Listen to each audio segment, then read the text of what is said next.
Before we get into this episode, you are invited to our 4-day in-person training to become an intuitive psychology coach in Edinburgh on the 16th until the 19th of March 2026. This is an in-person intensive learning experience where you will be trained by myself and Jill directly to become an accredited intuitive psychology coach, but places are limited. So head on over to the website for full details to secure your place. Hi, everyone, and welcome back to another episode of the Intuitive Psychology Podcast. I'm your host, Jill Ritchie. I am joined by the incredible Sarah Gregg, co-host and co-founder. I'll get my words out. We are laughing because Sarah actually had to say to me, Jill, you keep tapping the sofa. When I get passionate, I keep banging the sofa with my hand. So I'm sitting here, if you're watching this, I'm actually sitting on my hands right now because I do get quite expressive. Today we are talking about something really important, and I know that it's going to resonate with so many people.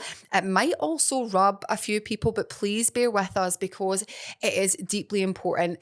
We have seen this with countless people within intuitive psychology and also our own personal lives, our personal evolution and growth, and the hundreds of clients collectively that we've worked with. And the topic is the discomfort you're avoiding is the freedom you want. The discomfort you're avoiding is the freedom that you want. So, I think naturally, let's just talk about how, of course, as humans, we want to avoid discomfort. No one likes, well, I don't know, maybe some people listening to I love discomfort, but mostly people don't really like the feeling of discomfort. But behind all of that, we know that it's our next level of growth, expansion, evolution. Again, truth, authenticity is always sitting over on the other side of that. And so really, if we want that next level life, we have to get uncomfortable. We cannot really avoid the unprocessed, unfelt emotions that are deeply rooted in our memories and our bodies. Sarah? Yeah, I think first of all, it's important to know, a lot of us do feel uncomfortable with discomfort.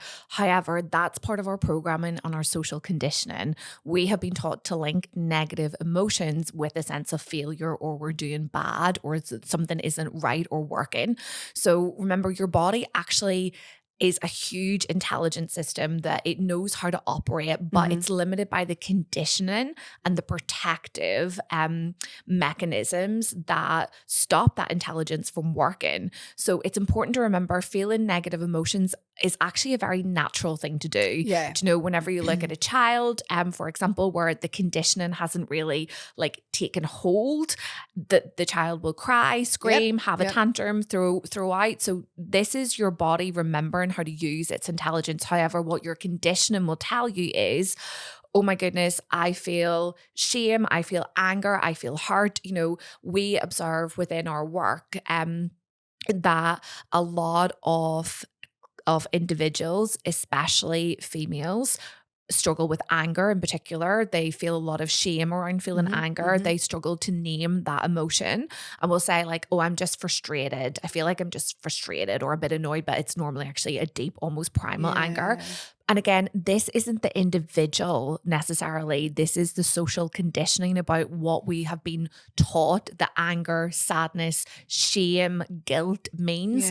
It normally is attributed and attached in society as a personal failure. So let's just address that first of all. Some of the stuff and the discomfort around holding your own emotions isn't yours. It doesn't belong to you. It's been internalized conditioning where we've made these associations with, if I feel this, then this means I'm bad. Yeah, and it's passed down.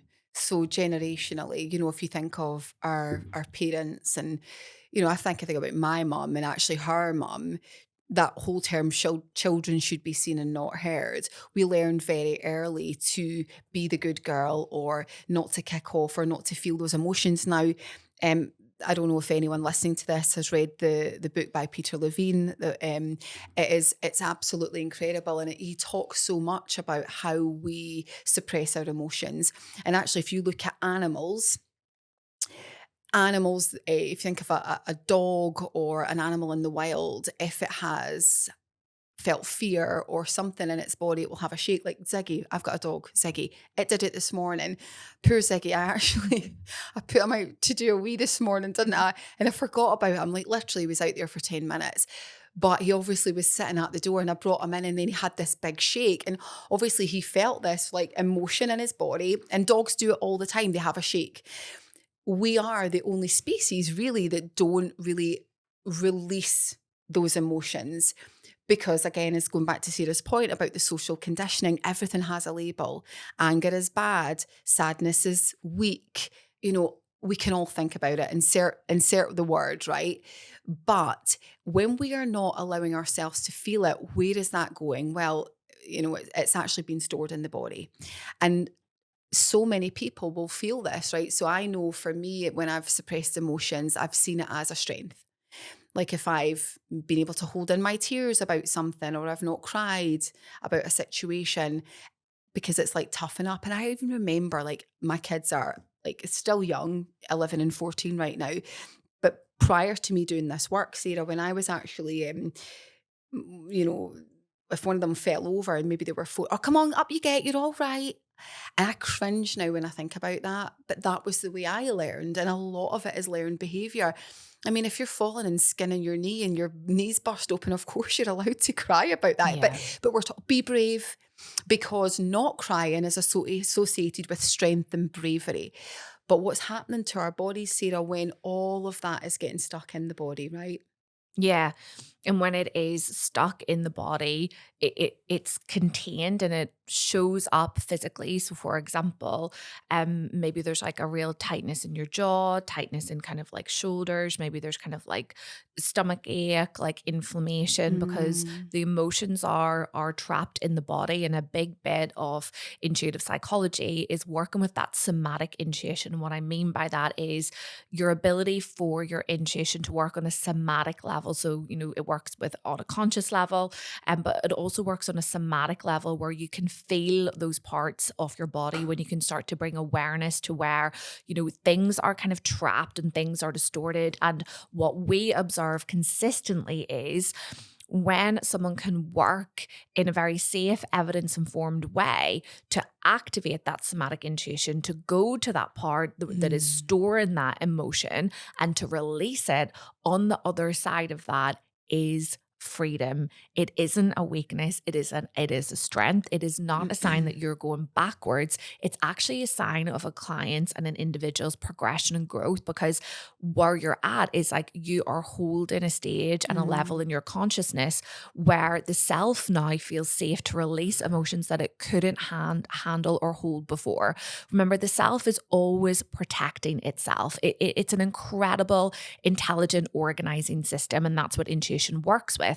The self knows exactly what to do. When you're younger and you have internalized hurt, whether that's from family, school, friends, something happens in the external world, the self then goes, you don't have the emotional Yeah. ability to handle this. You don't have a sense of agency. Your brain and your body aren't fully developed. Let me contain this emotion until it's safe for you to hold it. That's all the self is doing. So it works. There's no failure. Now, all of us have different levels of that. Some selves, some bodies contain a lot of pockets of those emotions. Others, it's a smaller amount, but like no one comes out unscathed. We all have like those trapped emotions. It just varies how many. But when the self gets to a stage, as you will feel on your own personal like development and growth, where it goes, okay, intuitively, I know that if I'm going to progress to my next level, if I'm going to be fully in my authenticity, if I'm going to live out my biggest, boldest dreams in life and business, relationships, work, then actually this thing can no longer stay within me. And so we get the intuitive signal that actually this now needs to be moved through. And we've got a choice at that stage.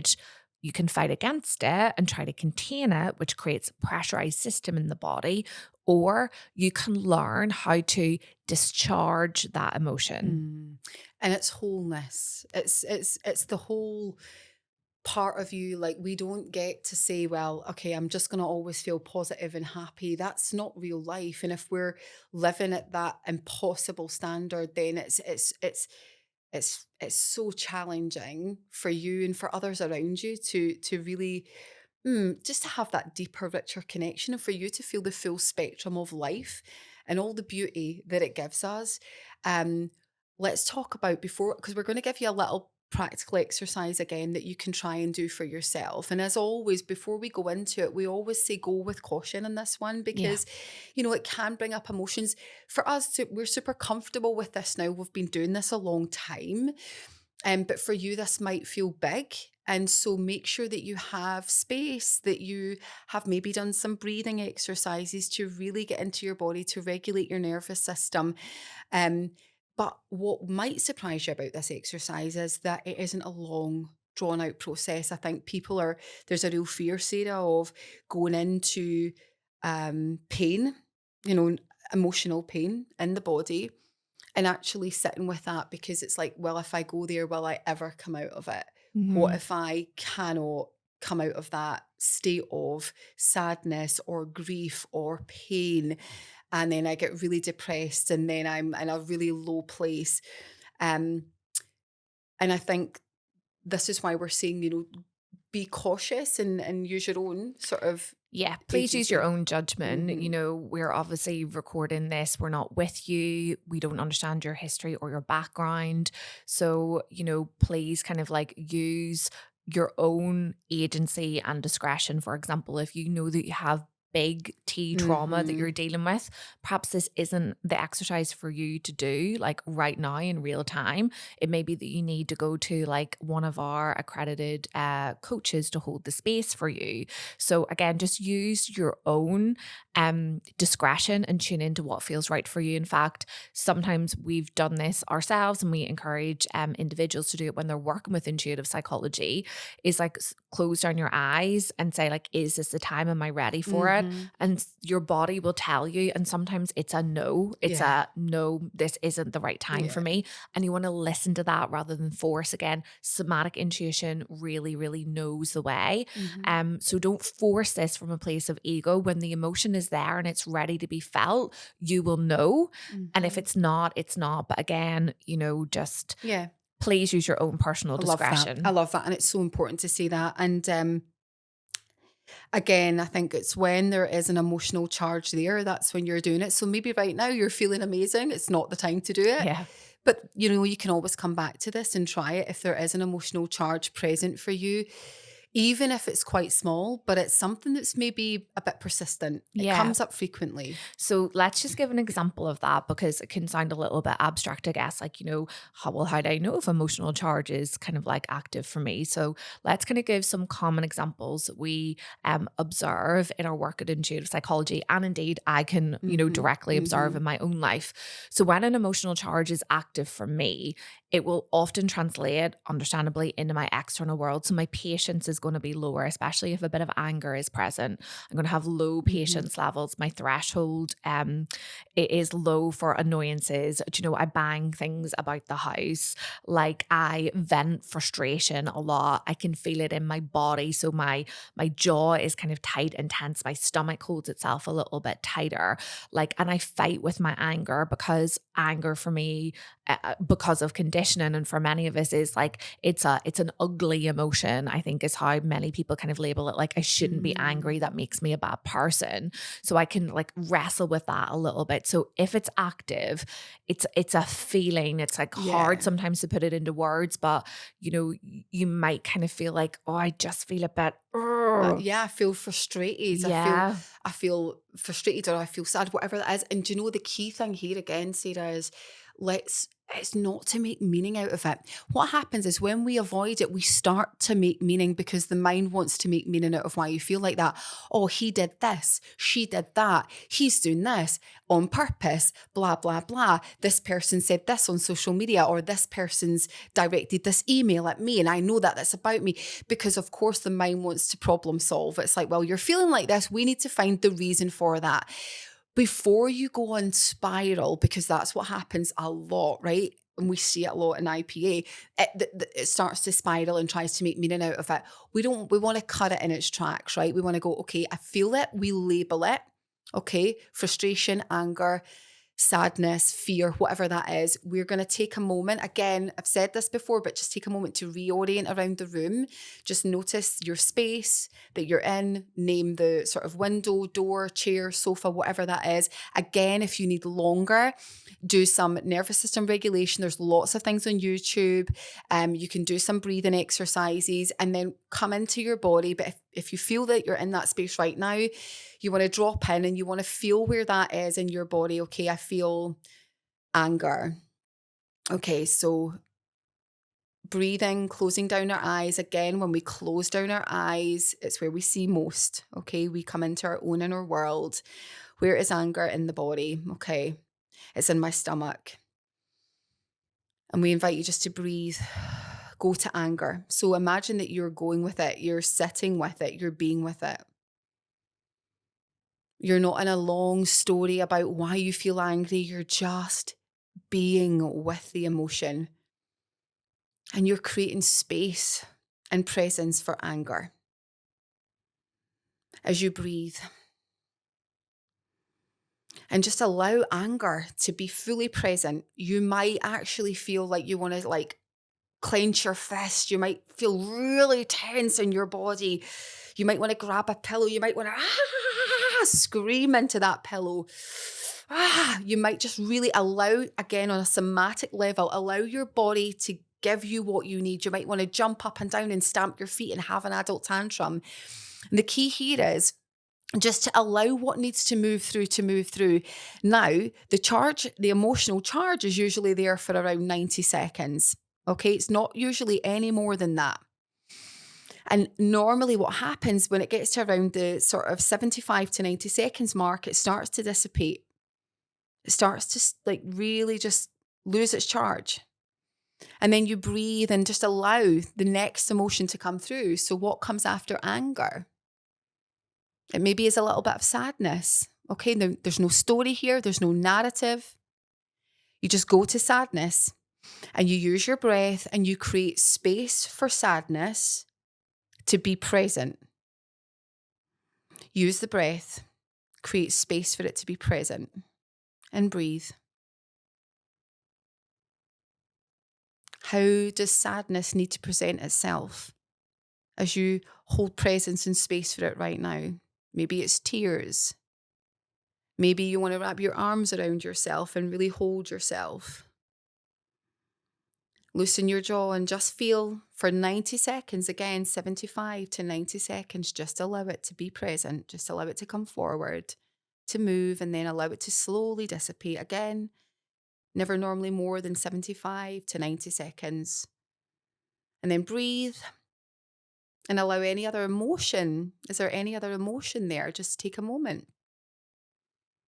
It might be peace after that. Suddenly there's presence for peace and there's space created where you just breathe deeper. Your breath becomes deeper. Your shoulders are dropping. You've released that tension and you just allow peace. Again, giving peace, 75 to 90 seconds to fully be absorbed in your body. That sense of peace and space. And just let it move through the body. Whatever that is, give yourself on a bodily level whatever you need. And then maybe just have a little check-in. Maybe there's nothing else present. If there's anything else that wants to come forward, it's maybe laughter. You may find, and this is really common, you start to laugh. If that happens, that is really normal. It's beautiful. Just allow the joy and the laughter, whatever is present for you, to move through again 75 to 90 seconds until it just gently dissipates and moves and leaves. And take a moment to open your eyes and notice how much space and capacity you feel and how much more regulated your nervous system is. And that is the beauty of being with every emotion. By actually creating presence and safety for it to come forward, you're actually taking its emotional charge and the power that it has over you. You're not giving it more power, you're giving it presence. And that's a huge, huge difference. It's a huge shift. That was absolutely beautiful. Thank you so much for sharing. I know so many listeners are really going to enjoy and resonate. If you didn't get to practice it in kind of like real time, this is a great episode to save and come back to when you can cultivate that safe space. And again, this is intuitive psychology in action. You Hmm. know, when we feel that negative emotion, intuitively, we know this isn't a representation of me. This isn't how Yes. I'm meant to feel. It feels kind of like a part of us that isn't kind of in our deep like authenticity. It's not a full representation of like who we are. It's Hmm. just part of our experience Yeah. that's longing to be expressed and dissipated. So again, use an intuition and the psychology behind releasing those emotions is such a powerful way to bring us back to that wholeness like more quickly, because the whole version of you can, you know, see all of those different parts, like has that expanded capacity.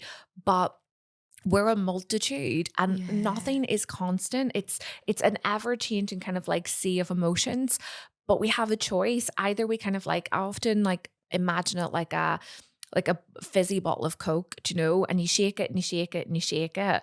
And it's like, it builds up all of that pressure. Now, whenever you can gradually just like unscrew that cap and like release that pressure and you get that little Hmm. hiss, you know, kind of come out, then like it stabilizes, you know, the pressure is no longer there. Uh-huh. And that's exactly what Jill has walked you through. It's a way to discharge that emotion so that you go back to like the Your truth of who you center. are and your Yeah. center point and Yeah. your point of presence. Yeah, I love it. Even me doing that as an example, I didn't obviously fully go through each one, but even sitting with my eyes closed doing that and giving like little bits of examples, I feel settled. I think that's the power of giving yourself space to do it. Because if you don't, it's going to run your life. Yeah. It will run your life and it will shut you down from really feeling and experiencing so much more joy, so much more pleasure, so much more experience. When I didn't really allow myself to feel all of my emotions before I did this work, I remember trying to drop in to meditation. I couldn't even do it for 30 seconds. And now I can do it for, God, long, long periods of time. But I couldn't do that before. So if you're someone that's like, yeah, but it's all right for you guys, you know, you've got this, that, you know, you can do it. We were not always like that. No. And it is a practice and it's down to you again taking ownership of your own, you know, your own And self. bringing the neutrality to it, you know, it's an emotion. It is not good or bad It's just unless we energy. label it. It's energy. It's not good or bad unless we label it. And it's our labeling that like keeps us stuck. And we obviously, you know, you'll know if you listen to this, part of our work at Intuitive Psychology is training coaches, you know, to various kind of levels to do this work. And it's a beautiful thing, particularly when our master coaches come and train with us, you know, whenever they facilitate this like for a client, like the shift is profound and significant. And again, the beautiful thing is when a client is guided through this process, they then know how to do it for I know. themselves. Mhm. They change. We're very hot on like our clients, like of our coaches not being codependent on them. Like they're learning to use this intuitive wisdom within themselves so that because we've forgotten how to use it. But when we come back to that wisdom, then we know how to do and we Yeah. move through it. So to your point, it just becomes a bit more natural. So if it feels a bit foreign to you, that's okay. It's just like learning a new Well, of skill. course, it feels foreign because you've never done it before. It's like anything new. You're like, oh, I don't know about that, but try it. Do you know what I love about it as well? There's no re-traumatization there. Hmm. You're not taking someone back to a really, you know, a traumatic experience because we're not attaching a story to it. We're not attaching a label to it. We're just creating presence for the emotion, energy and motion, emotion to move through and to pass. That's it. That's all we're doing. We're not re-traumatizing anyone. And I think that's really important to mention as Yeah, well. extremely important. So, again, another really great episode, Mm-hmm. lots to dive into. And hopefully, if you're maybe someone who's been looking for that permission slip to go to that negative emotion in whatever capacity feels right and safe and intuitively kind of like good for you, you have that exercise. You can also find a list of our master, fully accredited coaches on our website, on our coach directory, if you would prefer to be kind of like held in that Of space. course, of course. And before we leave you, if you would like to train to become an intuitive psychology coach, I started tapping my hand there again. I'd give a big point. She gave me the point. I It's started the tapping my passion. hand. I get very passionate. I bang my hands. I'm going to sit on them again. If you want to come and train with us, we are training intuitive psychology coaches in our fundamental training the 16th to the 18th of March in Edinburgh City Centre. This is a 4-day intensive. Spaces are limited. So depending on when you're listening to this, you may have the opportunity to come and train directly with Sarah and I, co-founders. We will be training you for the full 4 days in person. If you have missed this and you want to do the next one, be sure we'll probably have another wait list on our website that you can visit. But yes, it's 2,995 plus VAT, which is incredible. It's probably not going to be that price again.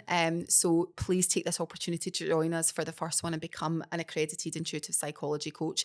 If it's more the masters that you're looking for, that will start in May. Mhm. And then again, probably October or November 2026. So May 26 or October, November Yeah. 2026. Again, all the details are on the website. We will pop the link in the show notes. But we cannot wait to meet you if you're coming to train with us in Edinburgh.